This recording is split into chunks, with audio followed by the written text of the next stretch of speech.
Right, just had a workout, so a bit sweaty, but I've been following Gary's economics for probably over a year. I think his first video was shown to me because of his story, his whole trader story, and now wanting to be an economist, probably got shown to me. Anyway, a lot of his videos really enjoyed, agree a lot with what he says, but his current, he has gone down the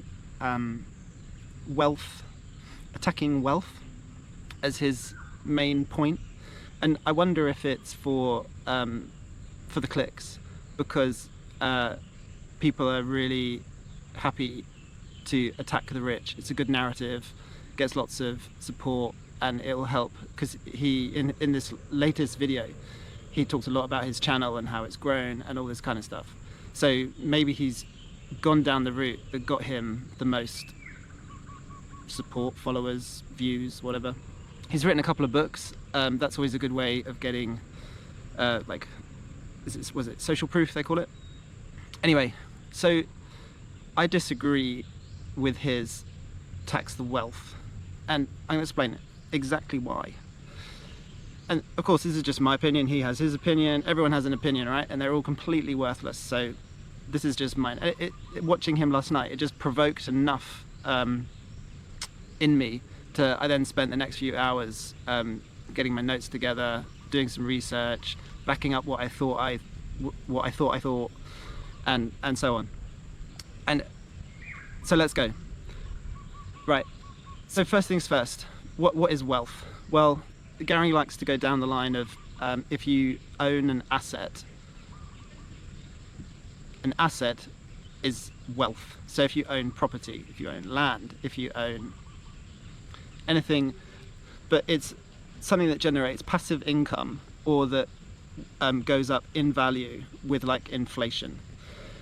So property ownership is the main one. So he doesn't like people, and I guess companies, that own vast swathes of London or any part of the country. He doesn't like that. He doesn't like one person or one entity owning vast swathes of property. Okay, so he feels that because someone owns, so you got one person, they don't own their house, maybe they've got a mortgage, so they're in debt. And then you've got, let's say someone owns 100 houses and they don't have any debt. They will have debt, but let's assume they've paid cash just for this example. And so they own these 10 houses. So on paper, they are worth whatever these houses are worth. So the problem for me is the wealth is always on paper. It's like Elon Musk. Anyway, he was worth 400 billion. He's now worth half of that, because the stock he owns, Tesla stock for the majority, has halved in value. So he's now got, I don't know, 147 billion. But he doesn't have a bank account with 147 billion. He has stock. So it's a paper number. His bank account probably has, I don't know, 20 grand or something. He doesn't have 140 billion in his bank account, is my point. And a lot of, it's a bit like farmers. They're seen as wealthy because they own land. And again, let's just take out the prospect that they might have a mortgage on it. So let's just assume they're cash, they've got no debt. So again, they lose money year in, year out, yet are worth, on paper, a couple of million. So the asset doesn't do them any good. The wealth, as Gary would define it, doesn't actually do them any good, because it's on paper. And the land as it sits actually makes them nothing in their bank account.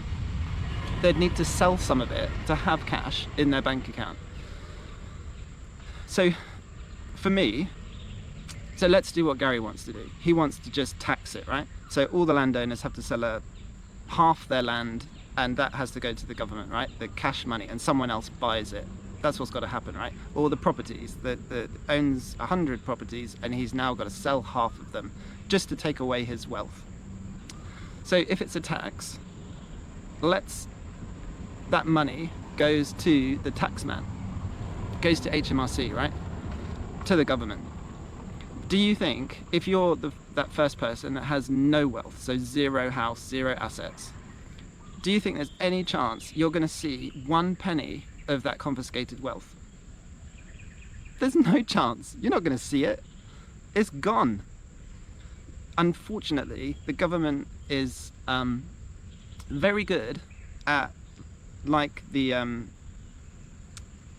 that clip where the kid goes into the bank and he goes, I want to deposit some money, and the bank says yes, and then the bank man just turns back and says it's gone. That's what governments are quite good at. So I heard a PPE story. I think they burnt 20 billion in unused PPE. HS2 I think is 20 billion and no rail. HS2 is a UK fast rail network that never got built, or just one portion of it has been built. So a few more 20 billion or something has just gone up in smoke. The numbers are eye-watering. And there's another one as well.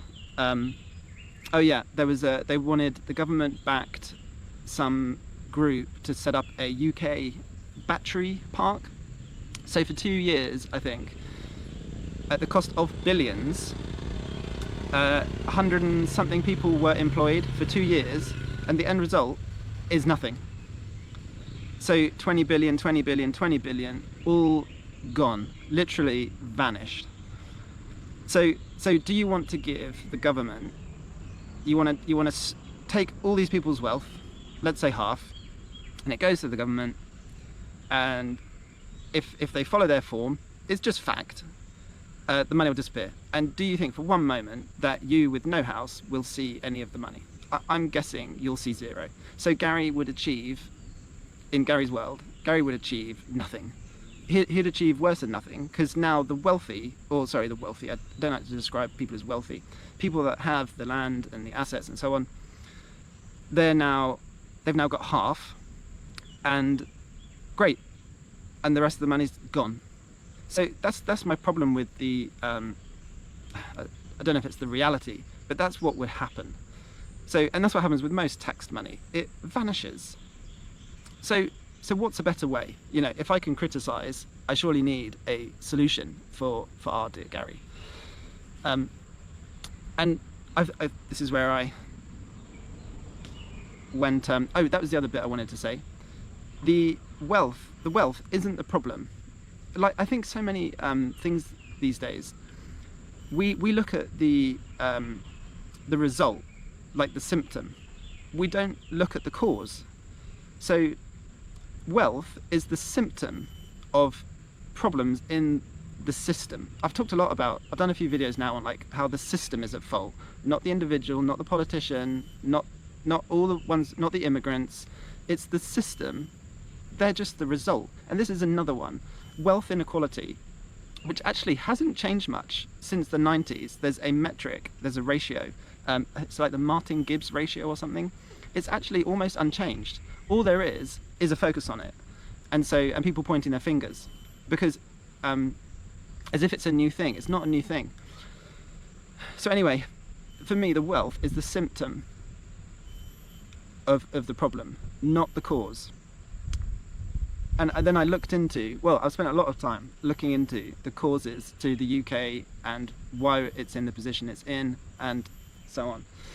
And the main thing is, there's a really good book. It's about the difference between aeroplanes and surgery. Aeroplanes, for the most part, don't crash. And surgeons, is it the 7th biggest killer? If you go on the surgeon's table, you've got quite a high probability of not making it out. And the reason is there's two very distinct differences between the way the medical profession works versus the aviation. And this is it. Every time there is a minute fault with an aircraft or something goes wrong, they share it in the aviation authority, and the engineers work out a solution so that fault doesn't happen again, whatever it may be. Surgeons have instead have to hide their mistake, their error, because often the pilot has made an error that causes some issue, but they're not. It's not litigious. Whereas surgery, if you make a mistake, it's now a litigious case, and families will try and sue you. And what then happens is surgeons hide their mistakes, and so it's never communicated around the. It's not communicated around all the other surgeons. Guys, I made this mistake when I did this and did that, and what I figured out is if you do this and this and this, your patient won't die.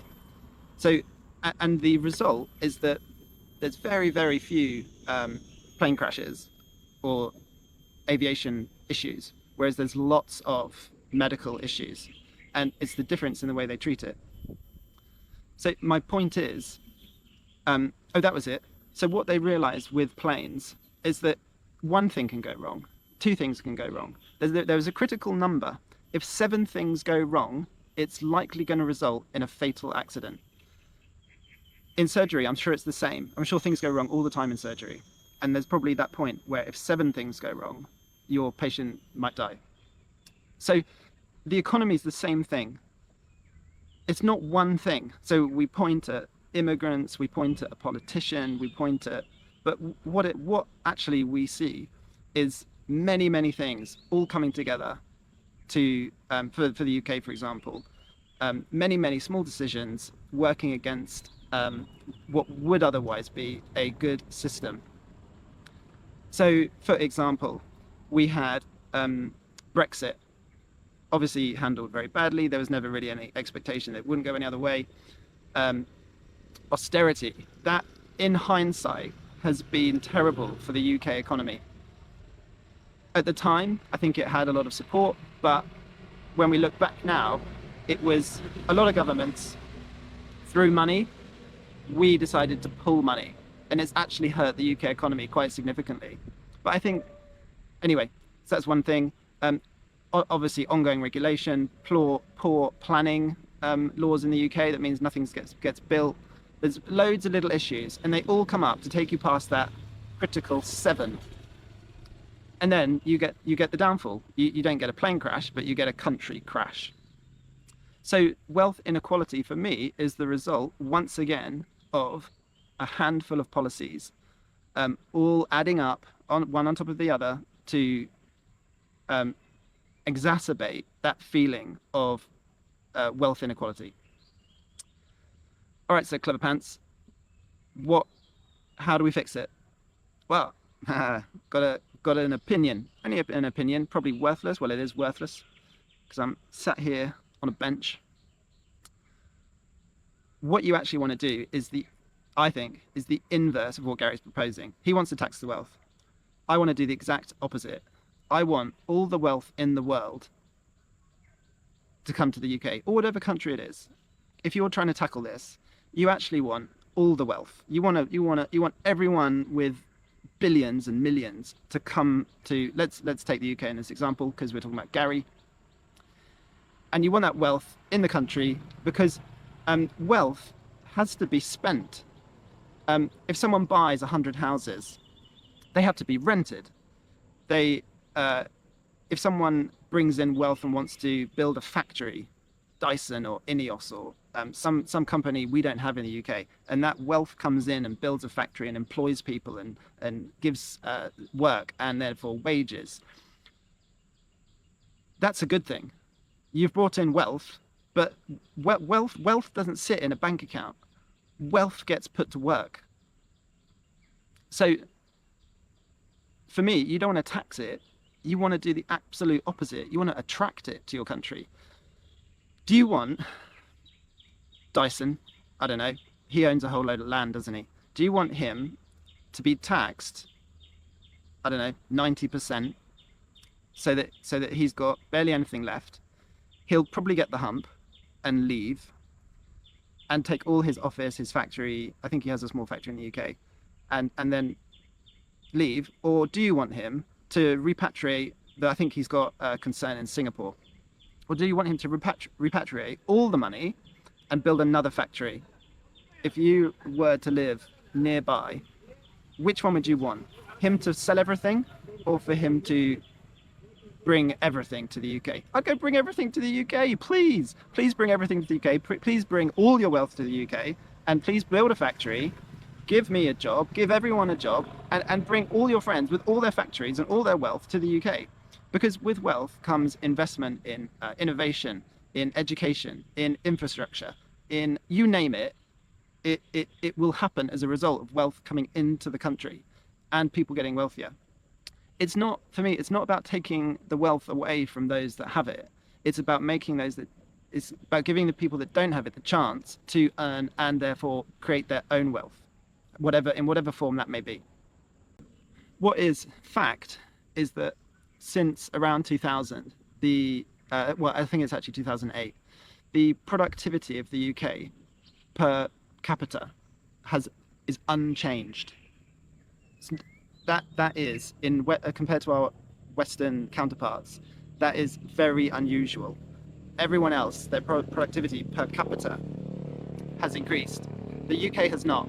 And apart from Brexit and austerity, it's those small things the government has done to put off investment. So they make it hard with planning. They make the regulations too onerous. They make it the high taxes. It's enough because money is global, and wealth is global. And if it's not an attractive proposition in the UK, it doesn't come. And so the UK has got to get back to increasing its productivity. It's got to get back into manufacturing. It needs to take unskilled labour, put it to work. And then once it's to work, you upskill it within the working environment. One thing just worth remembering, this isn't about income. This is like net worth, I suppose. And just the top 1% pay 30% of the tax revenue. Just imagine if if the top 1% went, you know what, the UK is just stripping me bare, and you lost 30% of your revenue. That is really dangerous. And wealth of that top 1%, they are surprisingly mobile. So to me, you want to expand.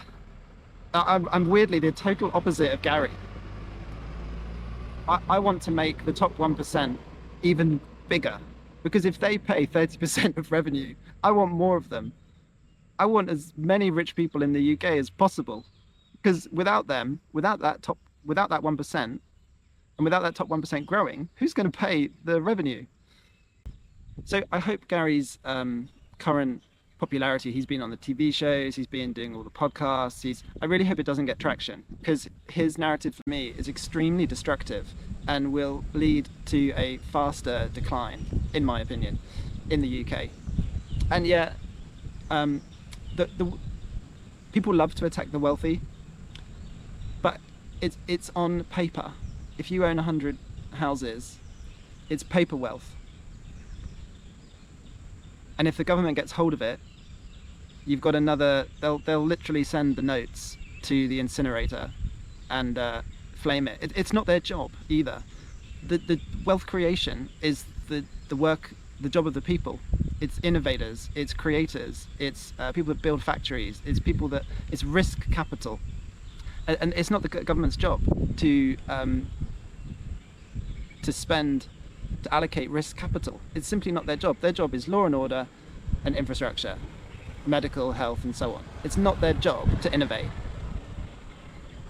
So just to bring it all together, I think wealth inequality, not that it's not been around forever, it's just got the focus at the moment. It's a signal that the system needs some adjustments. They need to focus on innovation, attracting more wealth, bringing back productivity, factories, skilled labor, education, infrastructure, to enable businesses, people, to set up companies, to employ people, and to distribute the wealth via the workplace, not by taking the money via tax revenue and never seeing it again. That's it.